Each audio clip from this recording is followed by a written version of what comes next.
Be ready. Start. Madam Speaker, I rise to present the budget for the year 2016-17. I am presenting this budget when the global economy is in serious crisis.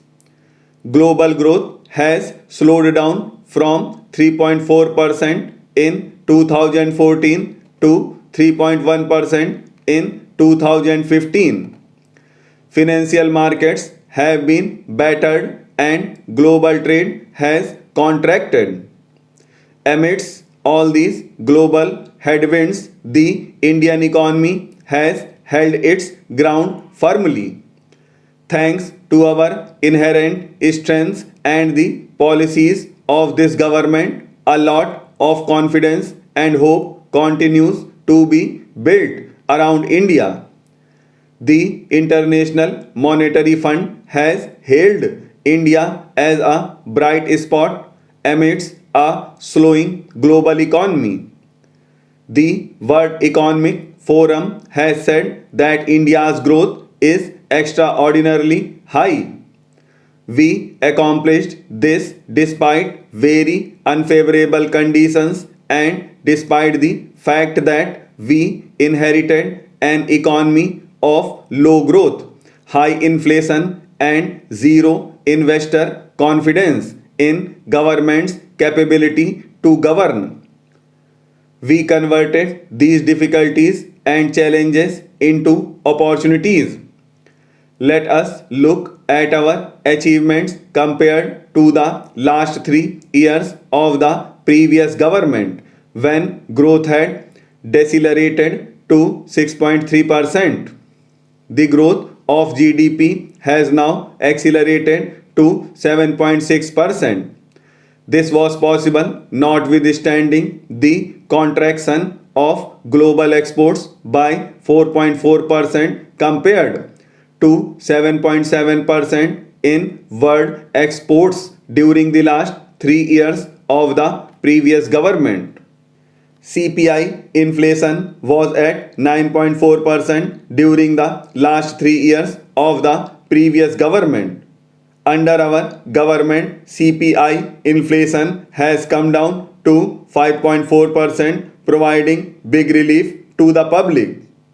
This was accomplished despite 2 consecutive years of monsoon shortfall of 13% compared to normal rainfall in the last 3 years of the previous government. Our external situation is robust. The current account deficit has declined from 18.4 billion US dollars in the first half of last year to 14.4 billion this year. It is projected to be 1.4% of GDP at the end of this year. Our foreign exchange reserves are at the highest ever level of about 350 billion US dollars. Our initiatives in the last 21 months have not only placed the economy on a faster growth trajectory but have bridged the trust deficit created by the previous government. We believe in the principle that money with the government belongs to the people and we have the sacred responsibility to spend it prudently and wisely for the welfare of our people, especially the poor and the downtrodden. We have increased our plan expenditure at the RE stage in 2015-16 in contrast to the usual practice of reducing it. We achieved this despite adopting the 14th Finance Commission recommendations which increased devolution to the states by 55%. We must now look ahead.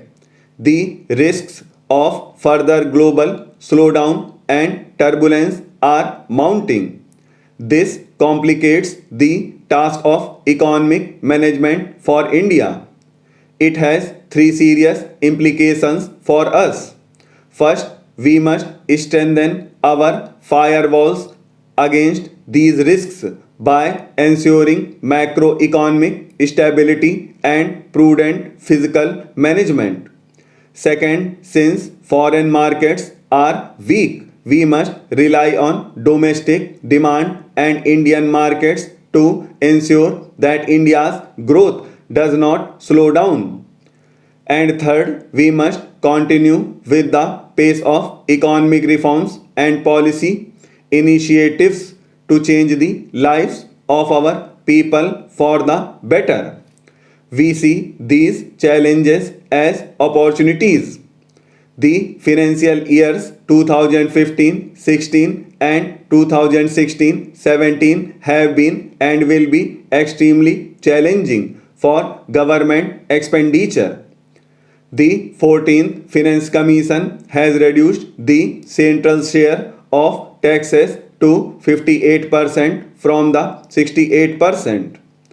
In the financial year 2015-16, we managed to improve upon the budgeted expenditure due to revenue increase, notwithstanding the steep reduction in the central share of taxes. The next financial year 2016-17 will cast an additional burden on account of the recommendations of the 7th Central Pay Commission and the implementation of Defense OROP. The government therefore has to prioritize its expenditure.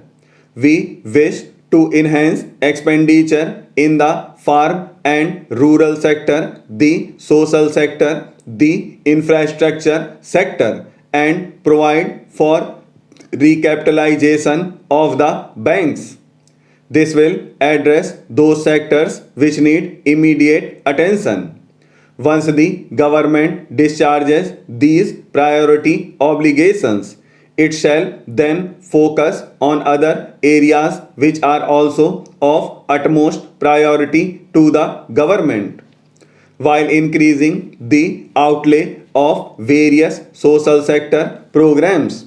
The government will undertake three major schemes to help the weaker sections of the society.